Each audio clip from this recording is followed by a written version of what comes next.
PCS current news में आप सभी का स्वागत है। आज का टॉपिक है उदय उमेश ललित ने 49वें मुख्य न्यायाधीश के रूप में ग्रहण की शपथ। न्यायमूर्ति उदय उमेश ललित ने देश के न्यायाधीश के रूप में शपथ ग्रहण की। वो भारत के 49वें मुख्य न्यायाधीश बने। राष्ट्रपति द्रौपदी मुर्मू ने राष्ट्रपति भवन में आयोजित संक्षिप्त समारोह में न्यायमूर्ति ललित को शपथ दिलाई। इस पद पर इनका कार्यकाल 8 नवंबर 2022 को समाप्त हो जाएगा।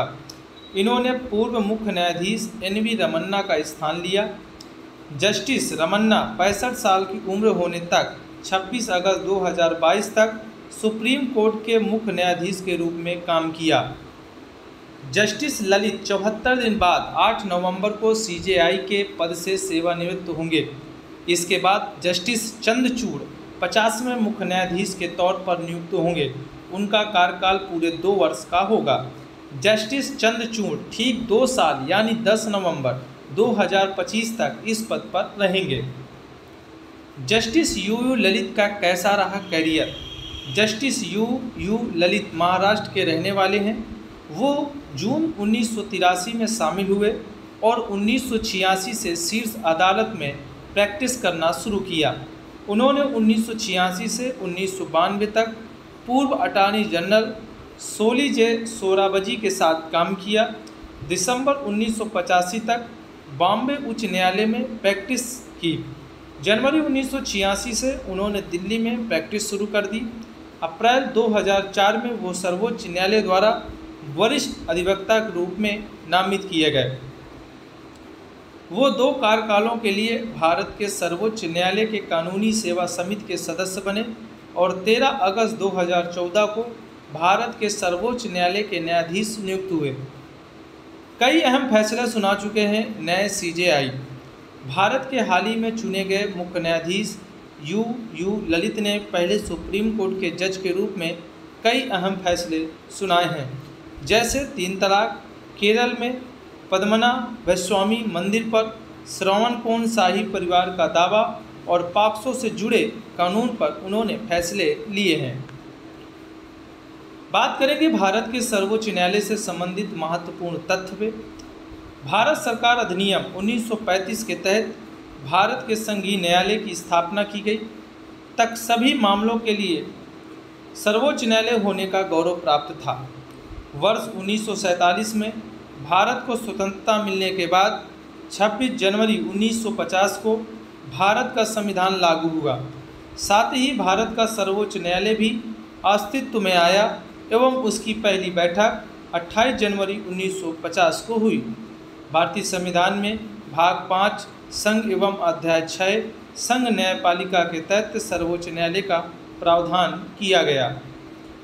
संविधान के भाग 5 में अनुच्छेद 124 से 147 तक सर्वोच्च न्यायालय के संगठन, स्वतंत्रता, अधिकार क्षेत्र, शक्तियां एवं प्रक्रियाओं से संबंधित है। अनुच्छेद 124 के फर्स्ट के तहत भारतीय संविधान में कहा गया है कि भारत का एक सर्वोच्च न्यायालय होगा। सर्वोच्च न्यायालय न्यायाधीशों की संख्या 2019 के विधेयक में 4 न्यायाधीशों की वृद्धि की गई। इसने मुख्य न्यायाधीश सहित न्यायिक शक्ति को 31 से बढ़ाकर 34 कर दिया।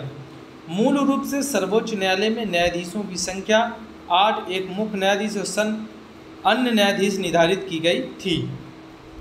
सर्वोच्च न्यायालय के न्यायाधीशों की नियुक्ति राष्ट्रपति द्वारा की जाती है। कॉलेजियम प्रणाली, इसका उपयोग उच्च न्यायालयों और सर्वोच्च न्यायालय में न्यायाधीशों की नियुक्तियों एवं स्थानांतरण के लिए किया जाता है। भारत के मूल संविधान में या संशोधनों में कॉलेजियम का कोई उल्लेख नहीं किया गया। संविधान ने सर्वोच्च न्यायालय के न्यायाधीश का कार्यकाल तय नहीं किया। वो 65 वर्ष की आयु तक पदासीन रह सकता है। वो राष्ट्रपति को लिखित त्याग पर देकर पद त्याग कर सकता है। संसद की सिफारिश पर राष्ट्रपति द्वारा उसे पद से हटाया जा सकता है। सर्वोच्च न्यायालय के न्यायाधीश के रूप में नियुक्त किए जाने वाले व्यक्ति में निम्नलिखित योग्यताएं होनी चाहिए। उसे भारत का नागरिक होना चाहिए। उसे कम से कम 5 वर्षों के लिए किसी उच्च न्यायालय या उत्तरोत्तर 1 से अधिक न्यायालय का न्यायाधीश होना चाहिए। उसे 10 वर्षों के लिए उच्च न्यायालय या उत्तरोत्तर एक से अधिक उच्च न्यायालय का अधिवक्ता होना चाहिए। सर्वोच्च न्यायालय के न्यायाधीश के रूप में नियुक्ति के लिए संविधान में न्यूनतम आयु निर्धारित नहीं की गई।